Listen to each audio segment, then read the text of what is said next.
আসসালামু আলাইকুম সবাইকে। আজকে মাটির চুলার আরেকটা রান্না নিয়ে চলে এসেছি। তো আজকে আম্মু বানাবে মাছ ভাজি। তো এটা একদম ঝাল ঝাল করে বানাবে বোম্বাই মরিচ দিয়ে। মাছ ভাজিটা আসলেও অনেক ঝাল হয়েছিল আর অনেক মজাও হয়েছিল। তো আপনারা অনেকেই দেখছি আমার আম্মুর মাটির চুলার রান্না অনেক বেশি পছন্দ করেন, তাই আরেকটা ভিডিও নিয়ে চলে এসেছি। তো প্রথমে মাছটাকে লবণ মরিচ হলুদ দিয়ে ভালোভাবে ভেজে নিতে হবে, একদম কড়াভাবে ভেজে নিতে হবে।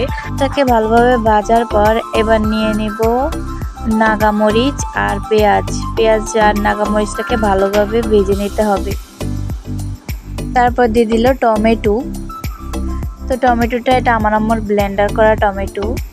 পরে দিয়ে দিলে একটুখানি লবণ, তারপরে পানি দিয়ে ভালোভাবে কষিয়ে নিতে হবে মাছগুলো।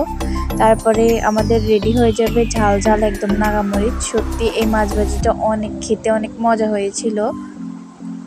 একদম ঝাল ঝাল মাছ ভাজি আমাদের রেডি।